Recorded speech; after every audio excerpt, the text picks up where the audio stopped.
So Doc Rivers, surprising hire after the Bucks ousted Adrian Griffin, their first-year head coach. He is now the coach of my favorite team, the Milwaukee Bucks. An unexpected move for sure, Noel. What are your initial thoughts on it?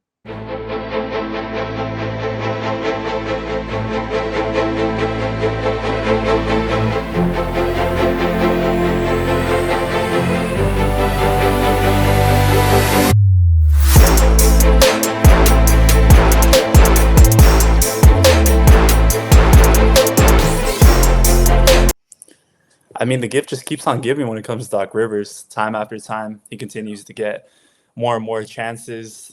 One championship to his name with that Boston Celtics team that completely turned their season around after they landed that big three of Ray Allen, Kevin Garnett, and Paul Pierce. And it really, since then, it's just been a lot of what ifs, a lot of blown leads, a lot of having stars on his team that didn't necessarily work out. And I mean, when you take a look at the list of players that he's had the blessing to coach and had the blessing to lead into the playoffs, and he just hasn't been able to get it done, it has a lot of people questioning, including me and you, why teams continue to call him up and continue to give him chances. But I mean, we're going to take a deep dive into this video, see exactly what the Milwaukee Bucks see in him, see exactly if it was the right choice, and if he's able to help Giannis and Dame get Giannis his second title and Dame his first NBA title. So take it from here, Caleb. You're the Milwaukee Bucks fan here. I know you have a lot to get off your chest. So, I mean, yeah, I want to hear your initial reaction, my guy.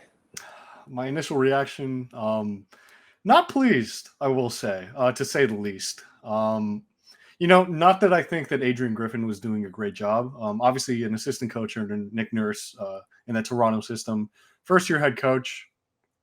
Sometimes these things sort of happen. You lose the locker room. You're unprepared. You're a bit in over your head. That's completely fine. But my question is, if you wanted an experienced championship head coach after you fired Mike Budenholzer after that first round collapse last season, why not go after Nick Nurse himself?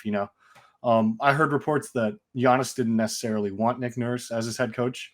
That's fine. You want to acquiesce to the player. That's why you got Dame in the first place. That's why he signed the big extension. We get all that. It's a stars league. They're going to hold some amount of weight in the organization.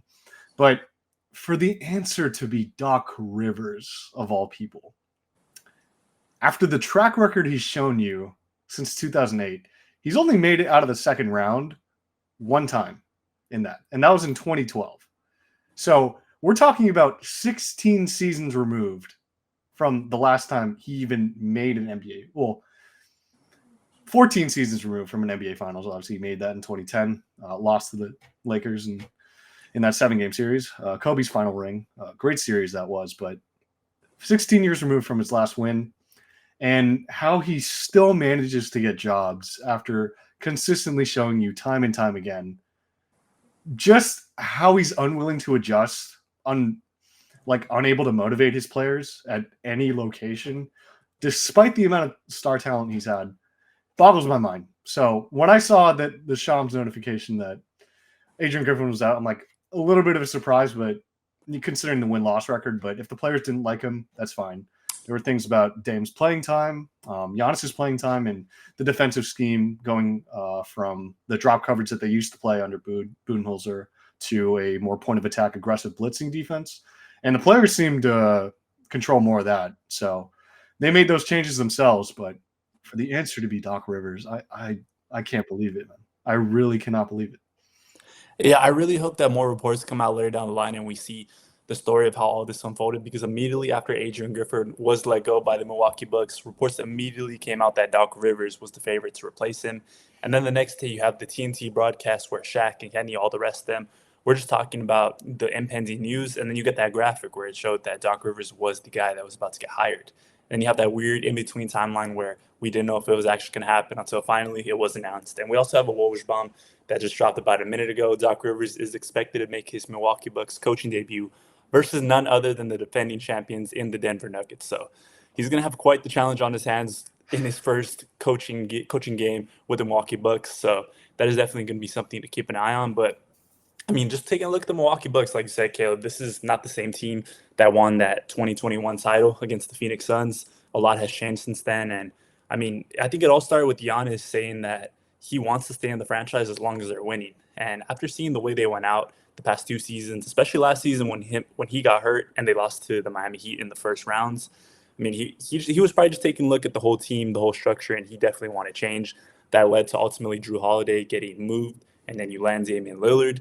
You also see Grayson Allen get shipped out of town. You see Brook Lopez get brought back, even though there are rumors that he could have signed with maybe the Lakers or the Houston Rockets, teams that did have some money and a role for him. So it's clear that Giannis, even though he goes to press conferences, he says that he's not really involved. We all know that he is. When you have a team like the Milwaukee Bucks, who we talk about all the time, small market teams need to do what they can in order to keep their players. I mean, first they trade for Drew Holiday, then they trade for Damian Lillard, and now, I mean, they let go of yet another head coach in, what is this, less than 6 months, I want to say? Yeah. Right around there? I want to say less than 6 months because he got hired in July, I want to say, Yeah. and we're only in January. So, yeah, Yes, right, I think right before the All-Star break. 6 month mark. So, but also, you gotta look at it like if Adrian Griffin truly did lose the locker room, if he truly did not command the respect that he should have when you're coaching a title contender, like all the reports are stating, it was best for them to do it now. Before, I mean, we're still 2.5 weeks out of before the trade deadline. You have other teams that are making moves, but I mean, with Milwaukee, you know this better than anyone, Caleb. There aren't really moves out there that they can do right now that are gonna make them better than they are right now. Sure, there could be marginal upgrades within the franchise, but there's no like home run move that they can make. They traded for Damian Lillard. That's the move that they wanted to do to catapult them up there. So, and just like you said, Nick Nurse really did seem like the guy that if they were looking to make a legit coaching upgrade, a legit coaching change, that would have been it. But ultimately, they wanted to try to stay with Adrian Griffin and see what he could do. So, yeah, it looks like Doc Rivers, he's going to be in his last chance to really prove that he can do something with, I mean, what coach wouldn't want to take on the challenge of going to war with Damian Lillard and Giannis?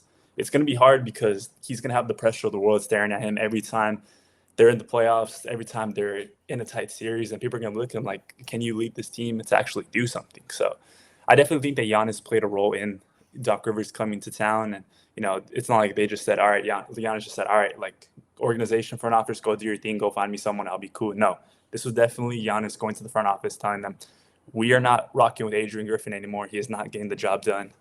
Bring me Doc Rivers. So it's going to be crazy to see if he's going to be able to kind of utilize himself with Giannis and Dame and, you know, get that locker room under his wing. I think it's going to be good at first to start for sure, because ultimately Doc Rivers, even though he's a meme at this point, even though all those 3-1 lead blown jokes are made, he still has that 2008 title to his name. And I mean, one title, there's coaches out there that have 0. There's coaches out there that spend their entire lives trying to get that. So, I mean, yeah, Caleb, what do you think about Giannis playing under Doc Rivers? I mean, one thing I will say to Doc's credit, which you're not going to find much more of that in this video, but one thing I will say to Doc's credit, the way he utilized James Harden and Joel Embiid in the pick and roll last season, it helped James Harden, you know, continue his role of being more of a playmaking point guard, kind of what we saw in Brooklyn as that primary ball handler. And he turned Joel Embiid into an MVP. That much cannot be denied. You know, scoring champion Joel Embiid, and I averaged, I want to say 34 points a game last year. Something crazy, especially from a center, the way that he's scoring the basketball. And it seems like he's even better this year under Nurse. Makes me even more sad that we couldn't get Nurse for our head coach, but that's besides the point. So one of the criticisms of Adrian Griffin this season was not utilizing the Dame and Giannis pick and roll more. I know that a lot of fans, myself included, were a bit confused why, you know, arguably the most easy setup for your team and for your offense wasn't being just spammed to hell and back. So that's one thing that I will credit Doc for. But, you know, it just makes me wonder if, again, like, you wanted a championship head coach, someone experienced in the room, why not get Nick Nurse? Not just because of what he did with the Toronto Raptors in that 2019 season and leading them to a couple other playoff finishes. Time had kind of run out. He had lost the locker room there. Players were being frustrated with how hard he was coaching them. So it was time for him to find a new location. But for him to replace Doc in Philly, and vibes seem to be really high there. But it's not just that with the team. For me, the thing that struck me the most was Nick Nurse was responsible for beating Giannis in his first playoff run as a true contender. If you remember back in 2019, they had a 2-0 series lead against Toronto. They destroyed them at home both games, and I believe they had a lead in Game 3 as well. That game unfortunately went to double overtime, but the main switch that Nurse made was putting Kawhi on Giannis, and after he set up that matchup one-on-one, as well as building a wall with that super tall team, you had Ibaka, you had Gasol. He wasn't really able to be as effective in that series, and that's what eventually lost him his first like true playoff run. And obviously Toronto went on to win the championship. So for those selfish reasons, that's why I wanted Nurse more so than Doc Rivers. But not just that, but Nurse seems to me someone who could get the most out of his guys, and I simply just don't see that with Doc given his history. So I mean, we'll see how it goes. Obviously, first impressions, they don't mean much. I mean, you got to see results first and how these things play out. But I mean, my initial thoughts are it's not going to end well. It's not going to end well. Yeah. So Doc Rivers, like you said, we all really know what he's bringing to the table. And it's just lots to unpack here. It's a lot to unpack. I think it just caught a lot of fans off guard. You saw Doc Rivers doing his thing on broadcasting. He was starting to get really comfortable there, actually. And I mean, there were graphics being made about him coming back to help teams like my Lakers, other struggling NBA teams that were looking to get off some coaches. I mean, there were even whispers about if Steve Kerr was going to be with the Warriors, like by the end of the season, if maybe they were going to look into some changes. So, I mean, I think the opportunity has always been there. It's a little bit different than what we see with Mark Jackson, where he's been out of the coaching gigs for quite some time, and he still gets brought up here and there, has interviewed with a number of teams, but has never officially landed it. And I think it's like you say, Doc Rivers, he has consistently gone into the playoffs, got his teams there. He's taken really like pretty bad teams, and he's been able to kind of raise that floor and kind of put them in a better place. But when it comes to when the lights are shining the brightest, he hasn't shown that, other than that 2008 run, that he can really get the job done. And I think it's a good time for us to just take a look at his history once he gets into the playoffs, with not just his okay teams, but teams that really were expecting to win it all. Just something come to mind, like I said, that Philly team with Harden and Embiid. And you also take a look at previous Philly teams with Ben Simmons and Joel Embiid. Obviously, he couldn't control Ben Simmons melting down against the Atlanta Hawks in that second round series. But you have the Clippers. The Clippers had everything that they needed in order to get it done. You had two elite wings before Kawhi Leonard started getting more serious injuries on his hands. You had Paul George, who at the time was coming off of MVP campaign, Defensive Player of the Year campaign. And you really have a perfect group. You have Montrezl Harrell, you have Lou Williams, you have Pat Bev. You have a really, really good team there. And I mean, in the bubble, like we talk about all the time, a lot of the Clippers players like to bring up those factors as to why they weren't able to get it done. But I mean, it really just came down to adjustments, Caleb. Adjustments is where Doc has consistently shown that he really doesn't know what he's doing when it comes to those grueling 7-game series when the game slows down and rotations get cut. And it just feels like there are a lot of players left on the bench that you're wondering why the heck aren't they in the game at these most important moments, and why doesn't he utilize his timeouts when teams are going on runs and their atmosphere is turning in their favor? So let's talk about that Clipper squad, because that's one that still to this day, I'm very happy that the Lakers won that bubble title. But it's just crazy that we didn't get to see that battle about at least get to the Western Conference Finals and get a chance at taking down the Lakers and get a chance at kind of establishing yourself as the new franchise in the NBA. Yeah, I mean, you talk about his Clippers run. Obviously, his Boston tenure kind of ended with a whimper. Even in that 2008 season, you wanted to touch on that ring run. First two series of that year, they weren't exactly pretty either. Obviously, he led the biggest coaching turnaround in NBA history, 22-win team in 2007 to a 66-win team in 2008. But you let a 37-win Hawks team, 8 games under 500, you let them take you to 7, where you couldn't win a game on the road in what should have been an easy sweep. It was a young Josh Smith, young Joe Johnson. You had a young Al Horford as well. You let them take you to 7. That's arguably inexcusable, but you got the job done regardless. That's fine. Then you let LeBron in his first stint in Cleveland take you to 7 as well. And you would have lost that game if it wasn't for Paul Pierce having 41 in the Garden in that game 7, as well as a decent contribution from P.J. Brown, a veteran at the time. But we all know those Cleveland rosters. They get joked about now that LeBron being the driving engine for those teams, leading them to 60 wins consistently without a second all-star teammate, or at least a consistent all-star teammate. Very impressive what he did there, but letting him take you to 7, that's another red flag. And then the last of the Pistons dynasty, You let them, take you to 6, and then you obviously won in 6 against the Lakers. But that was Kobe and Powell's first year together, and obviously we saw what they did with 2 more years of chemistry. They won against the Magic, who Doc lost to after a 3-2 lead earlier in that playoffs in 2009. And then in 2010, obviously, you beat the Celtics for that revenge in Game 7. Kobe had a broken finger, and it wasn't his finest hour. I'm sure you remember very, very well. But Pau Gasol kind of saved the day with his rebounding, clutch scoring, Ron Artest hitting that game-winning shot. And you didn't have Kendrick Perkins, but still, you had a better Rajon Rondo. Granted, KG was a bit banged up, but nobody really shot that well. Ray Allen, Paul Pierce, not great. 2011, you move on. LeBron sort of bullies them in 5 with his new big 3 in Miami. And 2012, you really had a chance. Paul Pierce hitting a clutch shot in Game 5, taking it back to the Garden in Game 6, where you have a chance to close it out. And kind of LeBron's last chance, because there were talks about his big 3 dissolving if he didn't win that game.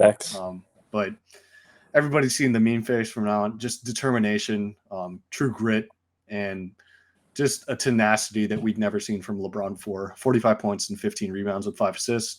Just dominated that first half, and it didn't really seem like Boston had a chance. They come back to win Game 7 at home. And then 2013, Ray Allen left, and sort of the last of that dynasty before you ended up trading Pierce and KG. Carmelo Anthony ends up beating you in 6. That was his only series win as a Knick. And after that, moving on to Lob City, it wasn't just that he got a coaching gig there, traded for a first-round pick. Obviously, the Celtics wanted to move into a new direction. But he also got president of basketball operations control. So just the level of roster control as well as coaching, like that falls on you for 2 fronts. And not everybody can be Bill Belichick, where they can be a GM and be a great head coach at the same time. You got a 3rd seed in 2014 with that great team, CP3, Blake Griffin, JJ Redick, DeAndre Jordan. Great team. You choke in Game 5. You blew an 8-point lead in 40 seconds in Game 5 on the road. You had a chance to come back home. Could have forced another Game 7, but you lost there. And this one is the one that really sticks out to me in 2015, where you had a 3-1 lead against Houston. In Game 6, you're at home, 20-point lead. You got Blake Griffin hitting circus shots back and forth. JJ Redick's drawing every single 3. CP3's facilitating like he normally does. It was their year that year. It was their year. That was the year, in my opinion, because the Warriors, granted, they broke out on the scene. 60-win team under Steve Kerr. That was their first season. And you had a chance to close them out. But, I remember vividly, I was still in elementary school at the time, going to sleep and asking my dad the next morning, so Clippers won, right? And it's like, nah, man, turn on SportsCenter. They lost. And I immediately said, how is that possible? And the answer to that question is Josh Smith and Corey Brewer turning into the Splash Brothers, but that's neither here nor there. You still had a chance in that Game 7, but the memory for me, and I won't forget this either, it's CP3 hopping on Dwight Howard's back, trying to get an intentional foul to extend the game a bit more. Yeah. Just did not work out. 2016, you lose in the first round again. Blazers under Damian Lillard and CJ McCollum. That was kind of their first year of contention without LaMarcus Aldridge after he'd gone to the Spurs. Blake Griffin and CP3 both got hurt in that series, so that's excusable on Doc's part. 2017, though, you had the KD Warriors. They kind of passed them already with both the championship in 2015 in your own division, and then 2016, 73-win team, greatest regular season of all time. You still lost to the Jazz to even get a chance to try and face them.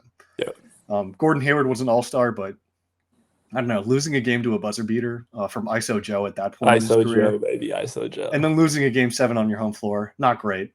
2018, you missed the playoffs. You drafted SGA, which was a good step, but you ended up passing on Michael Porter Jr. for Jerome Robinson. Complete bust. And, that leads me into talking about sort of his decisions as a president of basketball ops, because it's not only just failure to draft, really, but you bring in an old Paul Pierce on his last legs in 2017. You bring in Austin Rivers, your own son, in a form of nepotism for 3 seasons to coach him there. And he didn't. They could have had Melo, but they didn't want to include him. Oh yeah, they definitely could have had Melo, but they didn't want to include him. Other parts, I remember JJ Redick talking about on our podcast. losing Darren Collison for nothing, who's a super important guard for them. Instead, bringing in Spencer Hawes, a big man, when sort of that too big lineup was sort of being phased out thanks to the Warriors and the Heat's sort of small ball revolution. And 2018, you missed the playoffs there, was some of those decisions compounding. You end up trading Chris Paul. 2019, you end up trading Blake Griffin. But we saw that floor-raising tendency, kind of like we did for the Orlando Magic, where he got his first job. He won the Coach of the Year in 2000. It took a very low lottery team, projected to finish last in the Eastern Conference, and he ended up leading them to, I want to say, a 500 finish. Yeah. So he won Coach of the Year that year. And we saw that floor-raising ability, the way he's able to take low playoff contenders and get the most out of them. 2019, the likes of Lou Williams, Patrick Beverley, Montrezl Harrell, SGA, Landry Shamet, really fun team. And they took the Warriors to 6 with KD that year. Very impressive stuff, and I don't think anyone expected that. But with 2020, and that's the year that you're talking about, where all the chips are on the table, you have the graphics lined up. Are they better than the 96 Bulls? I remember seeing that vividly with Kawhi PG, Ivica Zubac, Patrick Beverley, and I want to say Lou Williams. Yeah, Lou Williams in that starting lineup. Are they better than the 96 Bulls? I'm pretty sure the 96 Bulls made it out of the second round in that playoff run. Very sure, in fact. I think they won the title. Yeah, 72 wins. You had a 3-1 lead against the Denver Nuggets, and you were up by 17 in that game 5. I've touched on it before. I don't need to rehash it, but you collapse in epic fashion. You end up taking a 20-point deficit in game 7. Everyone's looking puzzled, and Doc in that stupid red polo just doesn't know what to do. Shakes Mike Malone's hand and says, "Yeah, good job." Clippers front office didn't see it that way. They fired him right then and there. So, I mean, you talk about an 8-season run with the talent that he's had. You have 3 all-star talents and great role players around him in that first Lob City era. You trade away SGA for that big move. Kawhi and PG, 2 more MVP level talents on their best days. And it's a collapse. In 8 seasons with that roster, 5 all-stars, 5 all-NBA caliber players, because I'm pretty sure DeAndre Jordan made a first-team all-NBA back then. Chris Paul, either second or first team back then as well. I'm sure Blake Griffin had a second or third team mention in there. And Kawhi and PG, nothing needs to be said there. How you failed to make the second round, especially because the optics look even worse when Ty Lue, the very next season, takes them with a lesser roster, with Kawhi being hurt, and he takes them to a 6-game series in the conference finals against Phoenix.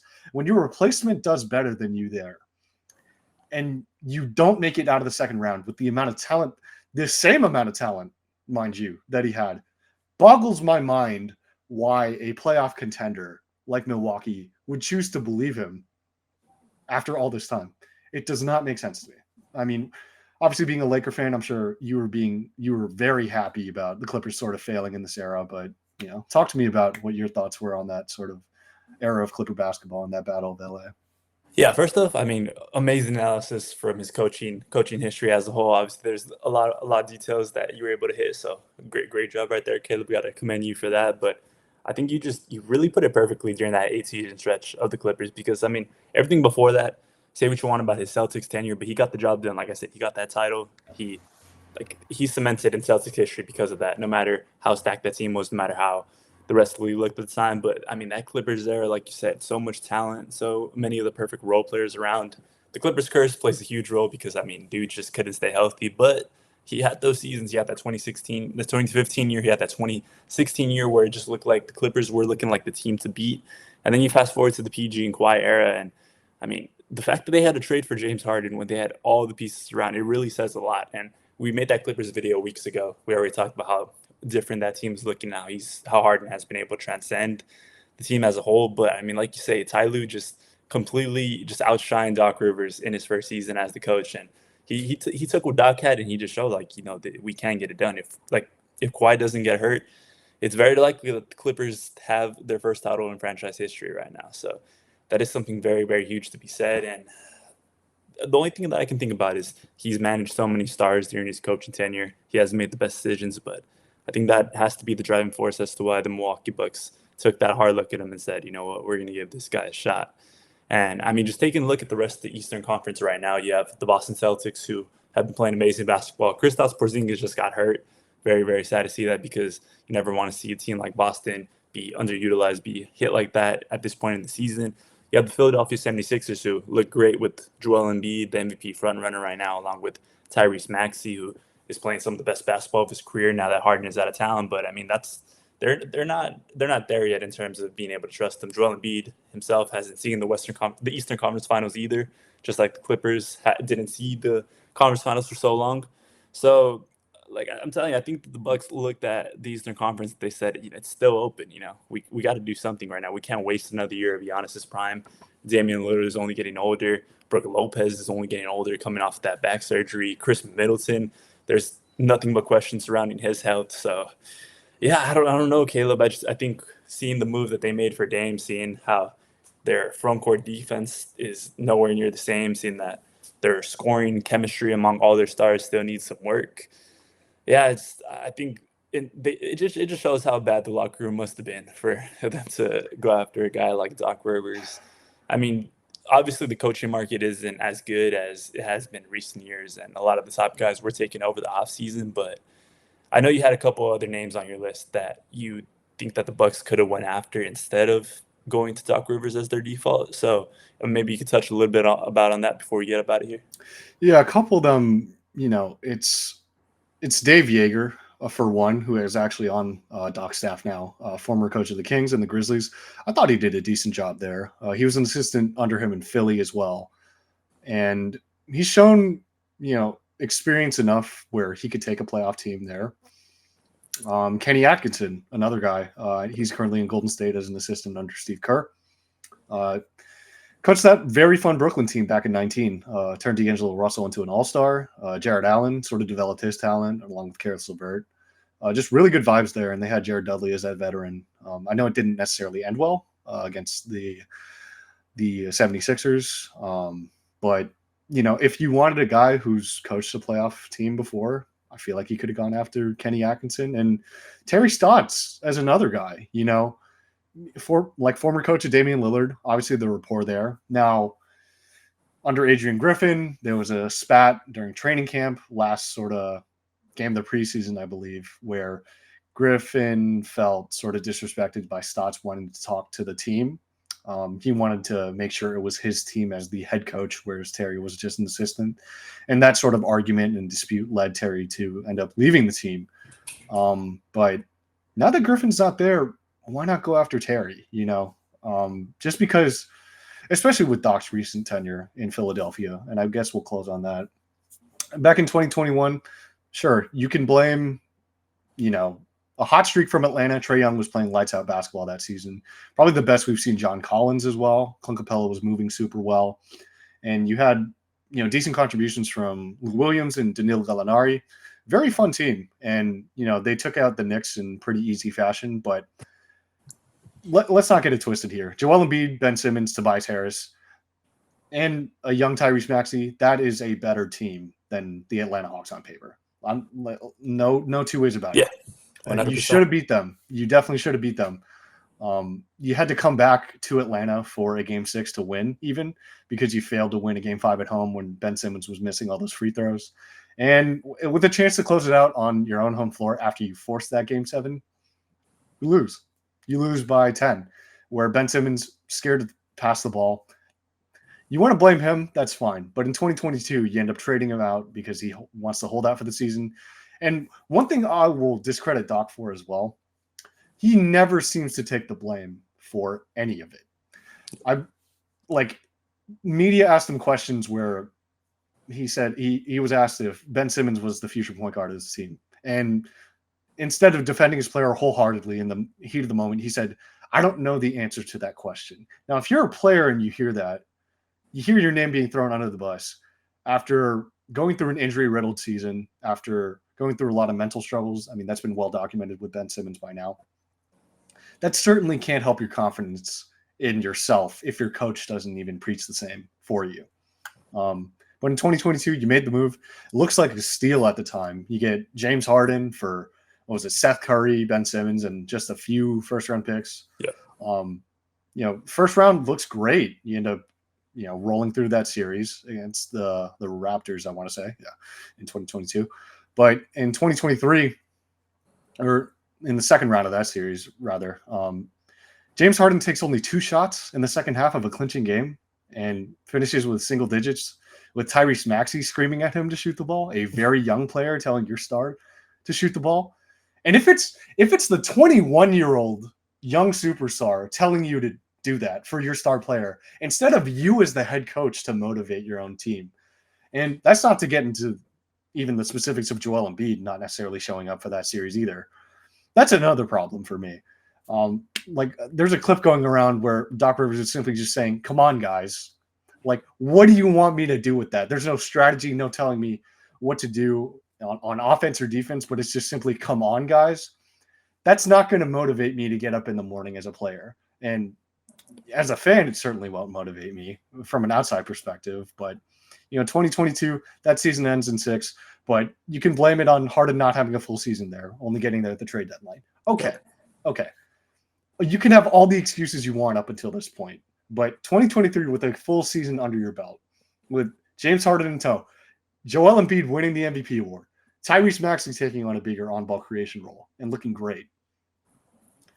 You win the first round, that's cool. That Nets team with only Mikal Bridges, you were not going to do anything there. Because KD and Kyrie did most of the work. They got the wins for them. Mikal went crazy for the second half of the season, but that was just a team with a bunch of role players, and we're seeing that now this season where they're, in play-in range. Second round against Boston, right? You have a 3-2 lead. You're at home, game 6. After James Harden has 45 in game 1 and hits a clutch shot in game 4 to tie the series. Yep. Game 6, after you win it on the road in Boston, Jason Tatum has one of the worst shooting performances of his career. And I don't think that's even debatable. A bunch of turnovers, bunch of just missed shots, terrible step back threes. You're up by double digits at that point. You have 1 quarter left to go, and you are free to the conference finals for the first time in 11 seasons for you since the Obama administration. We've gone through not just one presidency, but 2 presidencies since then. We're on our 3rd president, and you simply cannot close the deal for those final 12 minutes. You let Marcus Smart and Jason Tatum fight their way back. Derek White hits a couple clutch shots. Al Horford has some clutch moments. And you have to go back to your old stomping grounds in Boston. Game 7 on the road. Joel Embiid gets 50 dropped on his head by Jason Tatum, who woke up and decided, I'm not losing today. I'm not losing today. James Harden, 9 points in 37 minutes. I believe PJ Tucker scored as many as James Harden in that game. And for an absolute 0 on offense at this point in his career, more of a defensive specialist. Tobias Harris was great in that game for the first half. It was close. And then that third quarter just blew it wide open. Doc didn't know what to do. Stood there. My guy was frozen, like Mitch McConnell in that Congress meeting.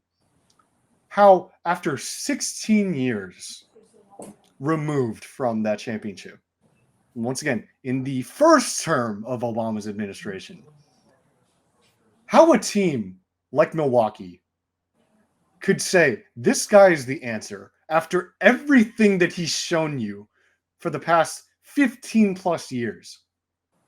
It boggles my mind that this was the answer to all of your problems. Because we're not just talking about one fluke playoff run. We're not even talking about one team. We're talking about a man who refuses to adjust when the lights are brightest and will never take accountability for that. I know he was slinging shots from every which way on James Harden, on his old Clippers team, from his media post.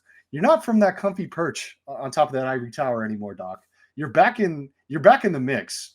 So, it's put up or shut up time at this point. You got a 3.5-year contract. It's going to take you to the end of Dame's prime. Who knows if he's declined or not? This is an older team, and this team expects results. Fans like me expect results. So if it's more of the same, I'm not even going to call you Doc anymore. I'm going to call you Glenn Puddle for the way you wet your pants at every single opportunity from here on out. You already don't deserve the nickname from me now. You're Glenn Puddle until I see otherwise. So that about wraps up where I'm at with this one. Absolute gems from Caleb right there, guys. But yeah, just to kind of close out the video, just a couple NBA records from Doc Rivers. Lost 32 closeout games in his career, lost 7 series when leading 3-2, lost 10 game sevens, lost 12 series when holding the series lead. So, like I said, really the last chance here. He got the bag from Milwaukee. He has the perfect 2 superstars to kind of rewrite some of his name right here, not completely fix that resume because it's pretty unfixable at this point. But yeah, we're gonna have to see how this works out. Like I said, Eastern Conference still very much wide open. Still plenty of other teams that are going to be making moves, and this was, like I said, the move that the Bucks felt that they needed to make in order to. I wouldn't say that the defense is necessarily fixable. They're not going to be the same defensive monsters that they've been in recent years. But I mean, when you, like Caleb, you said it best, when you have to put up 140 points in order to beat the Pistons, that's just atrocious. No, And then it's they not lost a to formula Cleveland. for success. No, not at all. You lost to the Cleveland Cavaliers today. You have that big match on Monday against Denver Nuggets when Doc is going to make his debut. So we're going to see how this plays out the rest of the season. I'm sure that we'll probably do a video later down the line once we get a good sample size of what Doc is doing before the playoffs. And we'll get you guys a nice preview to see if there's been positive, negative change following the release of Adrian Griffin and the welcoming of Doc Rivers. But that's going to do it for today's video. My guy, Caleb, thank you for joining me. Thank you for bringing all that energy and just giving us really the true and honest thoughts towards Doc Rivers, because you're not in here just hating to hate. There's a known track record. You're a Milwaukee Bucks fan. So this was the perfect topic for you to touch on. Thank you for joining me, my man. Thanks for having me. Thanks for Yes, sir. You guys have a good rest of your day, and we're going to be right back at you guys with the sample size.